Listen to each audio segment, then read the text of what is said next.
माननीय मुख्यमंत्री नीतीश कुमार जी के प्रगति यात्रा पर निकले हैं। जो नौसिखिए हैं राजनीति में, वो कहते हैं कि प्रगति नहीं दुर्गति है। 2005 से आदरणीय मुख्यमंत्री जी बिहार में यात्रा की शुरुआत की थी और सबसे पहले न्याय यात्रा 2005 में शुरू हुआ था।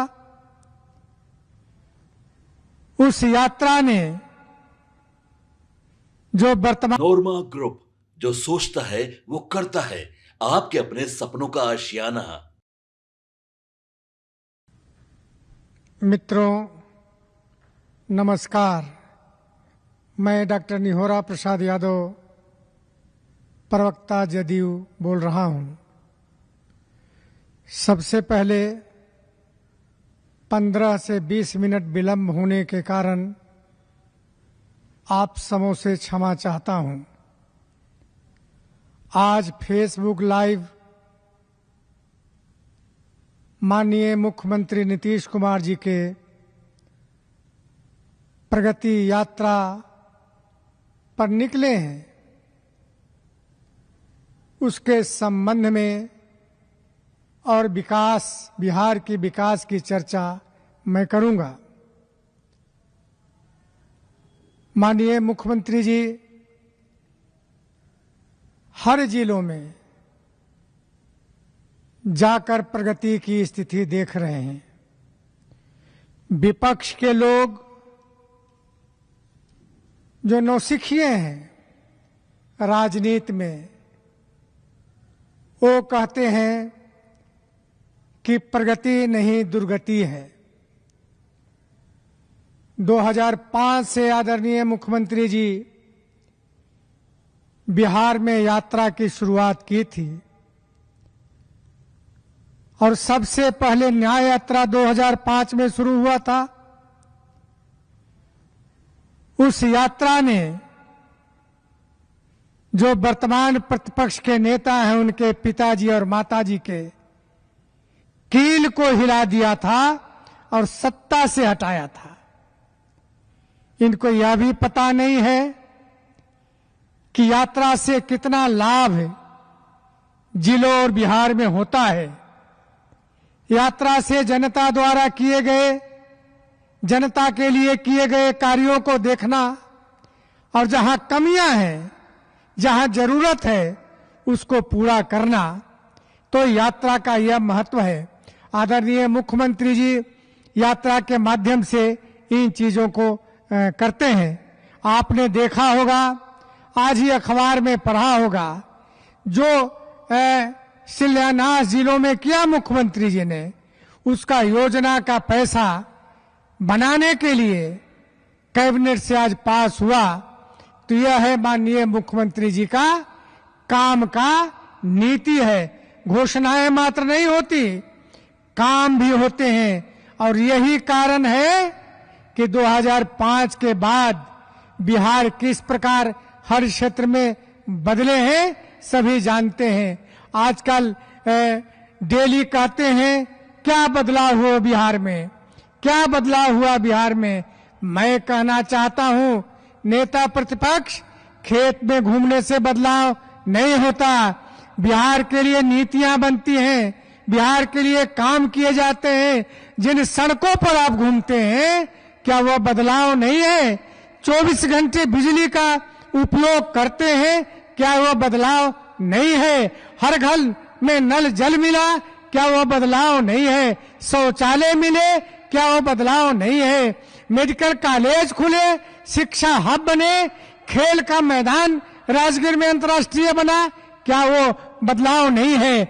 इसलिए मैं कहना चाहता हूं कि नेता प्रतिपक्ष तेजस्वी यादव, बिहार में जो बदलाव हुआ बिहार के लोग जानते हैं। मैं देखा हूं हालत 2005 के पहले का, कैसा बिहार था, कैसा बिहार था, कैसा लोग महसूस करते थे, कितना भय था, कितना त्राही था, किसान तबाह थे, खेती नहीं कर पाते थे।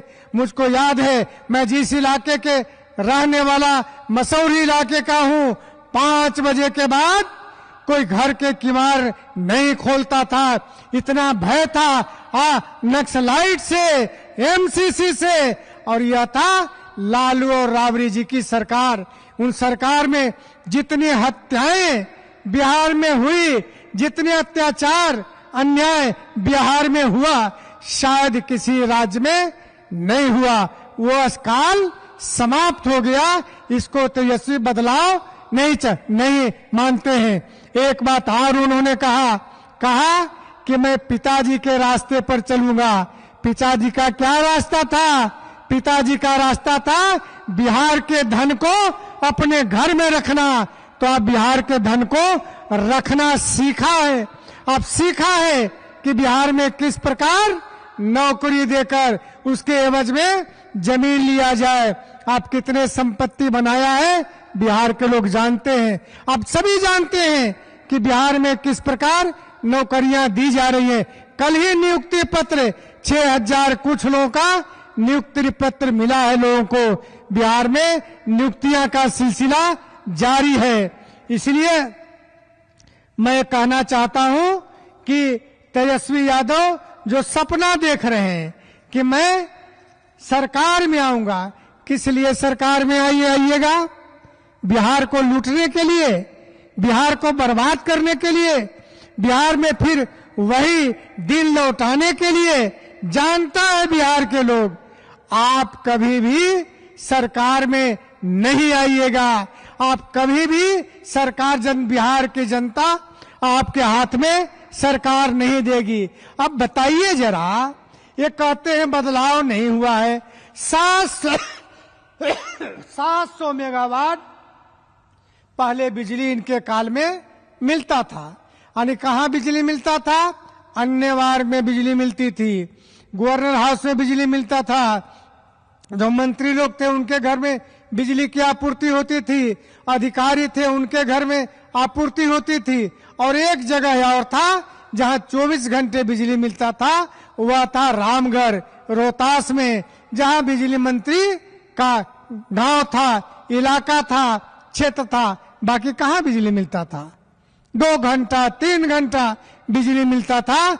और शहर तो छोड़िए, देहात तो छोड़िए, शहर के लोग त्राही बिजली के अभाव में छत पर लोग सुतते थे, बरामदा में लोग सुतते थे। पानी किस प्रकार रात के दिनों में गर्मी में बेचैन हुआ करते थे, ये हालात था। आज कितना है पीक आवर में? 7576 मेगावाट पीक आवर में बिजली मिल रहे हैं और 24 घंटे बिजली मिल रहे हैं। आज ग्रामीण इलाकों में भी बिजली मिल रहे हैं, जहां लोग एसी लगाए हुए हैं, फ्रिज लगाए हुए हैं। सारा चीज जो शहर में जिस तरह मुहैया है, ग्रामीण इलाकों में है। तेजस्वी यादव, क्या यह बदलाव नहीं है? जहां 2 घंटे बिजली मिलता था, 24 घंटे बिजली मिल रहे हैं। क्या यह बदलाव नहीं है? इतना ही नहीं, शिक्षा के क्षेत्र में भी बदलाव हुए। आप चूंकि पढ़े लिखे नहीं हैं, इसलिए नहीं जानते होंगे कि क्या बदलाव शिक्षा में हुआ है। शिक्षा हब हो गया, जहां बिहार के लड़के बाहर पढ़ने जाते थे, अब बाहर के लड़के बिहार में और पटना में आ रहे हैं। चाणक्य विधि महाविद्यालय खुला है, यूनिवर्सिटी खुला है। वहां उस विश्वविद्यालय में बिहार से बाहर के लोग पढ़ने आते हैं। बिहार के लोग तो पढ़ते ही हैं, बिहार से बाहर के लोग भी पढ़ने आते हैं।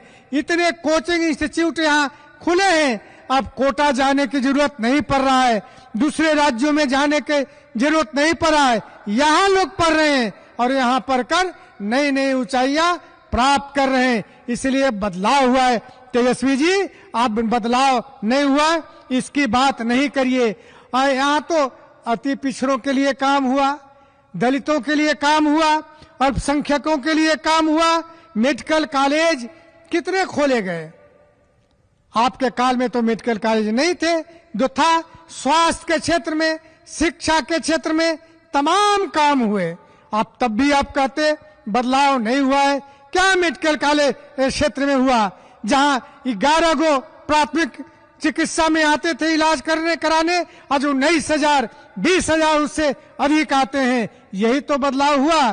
किस प्रकार एम्स खोले गए, किस प्रकार पटना मेडिकल कॉलेज अस्पताल को अंतर्राष्ट्रीय अस्पताल बनाकर 5,000 बेड का निर्माण किया गया, किस तरह दरभंगा में एम्स का शिलान्यास हुआ, किस तरह मेदांता खोला गया। यानी हर जिलों में, हर इलाकों में स्वास्थ्य के क्षेत्र में विस्तार हुआ है। ये आपका देन नहीं है, आदरणीय नीतीश कुमार का देन है, बिहार के मुख्यमंत्री का देन है, एनडीए सरकार का देन है, ये आपका देन नहीं है। आप तो बड़े खिलाड़ी थे। आपके पिताजी यहाँ खेल मैदान बना देते। जो खेल मैदान था उसको तो चरवाहा विद्यालय के लिए अर्जित कर लिया था। क्या आश्चर्य लगता है भाई, जिसका बेटा क्रिकेट खेलता हो, जिसका बेटा खिलाड़ी हो और उसका मां और पिताजी मुख्यमंत्री हो और बिहार में खेल मैदान नहीं बने, यह तो सबसे बड़ा आश्चर्य है। आपने तो नहीं बनाया, लेकिन हमारे नेता आदरणीय मुख्यमंत्री जी ने एशिया का अंतर्राष्ट्रीय खेल मैदान राजगीर में खोलने का काम किया है। जरा देख लीजिएगा, अंतर्राष्ट्रीय खेल होने वाला है, जाकर खेल भी देख लीजिएगा। तो ये हाल है, यानी हर प्रखंडों में खेल मैदान खोले जा रहे। 376 खेल मैदान बिहार में खोल दिए गए और लगातार बन रहे हैं कि इस प्रकार बच्चों को, नौजवानों को शिक्षा के साथ साथ खेल में भी अवसर मिले। यह सरकार कर रही है, अंतर्राष्ट्रीय स्टेडियम बनाकर और प्रखंडों में जो खेल मैदान बनाकर ये किया जा रहा है। सबसे बड़ा काम है कि आज मुंगेर में आदरणीय मुख्यमंत्री जी का प्रगति यात्रा है। आपको बताना चाहते हैं कि किस तरह मुंगेर के खड़गपुर में पॉलिटेक्निक कॉलेज का निर्माण हुआ है, जिले में इंजीनियरिंग कॉलेज का निर्माण हुआ है, जिले के भारत के दूसरा वानिकी महाविद्यालय का स्थापना हुआ है। मुंगेर मेडिकल कॉलेज का करीब करीब बनकर तैयार है। हो सकता है कि मुख्यमंत्री जी आज उसका उद्घाटन भी करें। यात्राओं को सुगम बनाने के लिए कई जिलों के कई काम किए गए हैं। जमुई जाने के लिए स्टेट हाईवे बना दिए गए हैं, जो बहुत कम समय में, अब तो पटना से चलिए, अब मुझको लगता है कि 2 घंटा में जमुई लोग पहुंच जाएंगे। जहां 6 घंटा 7 घंटा लगा करता था, अब 2 घंटा में जमुई पहुंच जाएंगे। जोड़ने के लिए भागलपुर जिलों को जोड़ने के लिए, यात्रा को सुगम बनाने के लिए मकसद से मुंगेर में और भागलपुर के बीच पुल का निर्माण किया गया है। गंगा में पुल का निर्माण किया गया है। सिंचाई के क्षेत्र में जिले में काम हुए हैं। कई इलाकों में हवेली खड़गपुर के कारीघाटी सिंचाई, हरनन गवई सिंचाई योजना, मनीघाटी चेक डैम का निर्माण, सिंचाई व्यवस्था को दुरुस्त करने का काम हुआ है। तारापुर में सिंहवाहिनी सिंचाई योजना के पुनर्जीवित किया गया है। भीम बांध का सौंदर्यीकरण किया गया है। पर्यटन के क्षेत्र में, हाँ, पर्यटन की जब नाम आई तो तेजस्वी बार बार कहते हैं कि जिले बिहार में लॉ व्यवस्था ठीक नहीं है, विधि व्यवस्था ठीक नहीं है, लॉ एंड ऑर्डर ठीक नहीं है। तेजस्वी जी, जब लॉ एंड ऑर्डर ठीक नहीं होता तो साल में 8 करोड़ जो पर्यटक बिहार में नहीं आते, उसमें भी विदेशी पर्यटक करीब 5,000 से अधिक आए। अगर विधि व्यवस्था ठीक नहीं होता तो इतने पर्यटक नहीं आते। आपके काल में क्या था? पर्यटक आने का नाम नहीं लेता था, शहर में कोई निकलने का नाम नहीं लेता था, गांव में कोई निकलने का नाम नहीं लेता था। आज तो 12 से 2 बजे रात तक भी जाकर मेन इन ड्राइव देखिए कि इस प्रकार परिवार के साथ लोग एंजॉय कर रहे हैं, घूम रहे हैं। तो आप बेकार की बात करते हैं। आप बिहार में कुछ करना नहीं चाहते, लोगों को भरमाना चाहते हैं। आपका वोट बैंक तो ऐसे ही समाप्त होगा। मैं इतना जरूर कह सकता हूं आपको कि आने वाला जो चुनाव है, उस चुनाव में आपका क्या हश्र होगा वो आप ही समझिएगा। मेरा दावा है कि आप नेता प्रतिपक्ष नहीं बन पाइएगा, उस लायक भी सीट आपको नहीं आएगा। एनडीए की सरकार ने आदरणीय प्रधानमंत्री जी के सहायता से आपने देखा कि बजट में पिछले बार भी किस प्रकार बिहार को मदद किया गया, इस बार भी बिहार को मदद किया गया। जब बिहार को मदद किया गया तो आप कहते हैं कि बिहार को कुछ नहीं मिला। आप कहते हैं कि जो पुराना पैकेजिंग था उसको रीपैकेजिंग किया गया। तेजस्वी जी, मखाना बोर्ड का पिछले बार हुआ था क्या? इस बार जो मखाना बोर्ड का निर्माण की बजट में घोषणा हुई वो नई चीज है। इसलिए नई बात ये बात नहीं बोलिए, समझ लीजिए, जान लीजिए। कोसी के दरभंगा इलाके में जो बाढ़ को रोकने और सिंचाई की व्यवस्था करने का बजट में जो प्रोविजन किया गया है, पहली बार किया गया है। जो फूड प्रोसेसिंग का इंस्टीट्यूट खोलने की बात कही गई है, पहली बार किया गया है। मेडिकल में जो सीटों का विस्तार करने की बात कही गई है, पहली बार कही गई है। जो आईआईटी के विस्तार की बात कही गई है, पहली बार की गई है। इसलिए स्वास्थ्य, शिक्षा, रेल के क्षेत्र में 98 रेलवे स्टेशनों को तरीके से अंतर्राष्ट्रीय स्तर पर निर्माण किया जाएगा, ये पहली बार किया गया। ये आदरणीय मुख्यमंत्री नीतीश कुमार जी के आग्रह पर, उनके प्रस्ताव पर केंद्रीय मंत्री आदरणीय केंद्रीय वित्त मंत्री जी ने स्वीकार किया। आदरणीय प्रधानमंत्री जी के निर्देश पर मैं उनको धन्यवाद देना चाहता हूं। लेकिन आप मुझको ये बताइए, 10 वर्षों तक आपके पिताजी केंद्र में सरकार में रहे, पावरफुल मंत्री रहे, आपके ही कहने पर सरकार चलती थी, आपके पिताजी पर आपने क्या किया? इसका तो जो आंकड़ा बिहार के लोगों को दे दीजिए। 10 वर्षों में बिहार के लिए आपने क्या किया? 15 वर्ष जो मुख्यमंत्री रहे, आप लोग सरकार चलाए, उसमें आपने क्या क्या किया? यह तो बिहार के लोगों को सामने बिहार के लोग जानना चाहती है कि आपने क्या किया, आपके पिताजी ने क्या किया। यह आंकड़ा तो आप बिहार के लोगों को दे दीजिए ताकि बिहार के लोग समझे, लेकिन आप नहीं दे सकते हैं क्योंकि कुछ हुआ ही नहीं है, कुछ किया ही नहीं गया है। तो ये बात लोगों के बीच में बोलना बंद करिए। बिहार की जनता राजनीतिक रूप से आपको नवज को पकड़ लिया है, आप पकड़ा गए हैं, इसलिए आपकी इतनी दुर्गति होगा।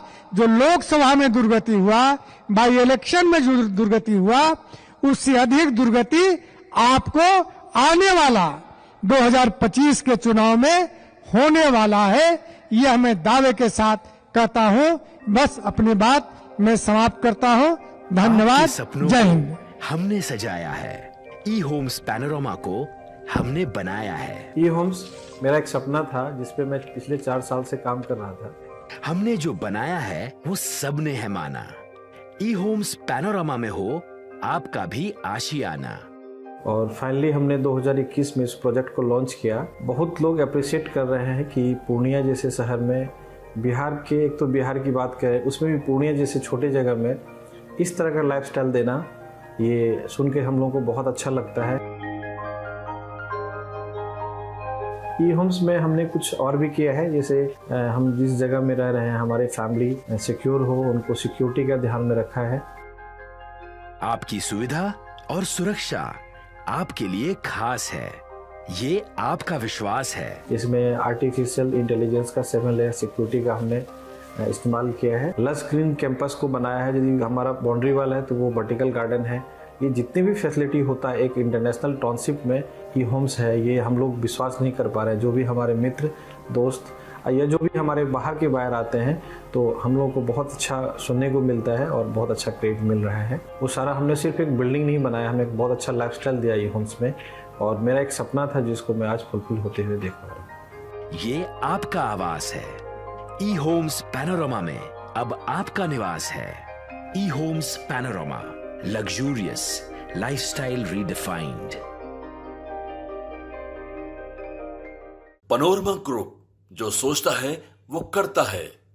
अगर ये वीडियो पसंद आई और वह बिहार के राजनीति और बिहारियत से सरोकार रखेनी तो सब्सक्राइब बटन दबा के चैनल के सब्सक्राइब कर ली। ओजे एगो घंटी बा, ओकरा बटन दबा देला से कुल सटीक और मारक खबर रुआ मुफ्त में मिल जाई। अगर रुआ पत्रकारिता के हमनी के नया प्रयोग में सहयोग कर चाहतानी तो ज्वाइन बटन दबा दी। पेटीएम नंबर नोट कर ली 9386816700।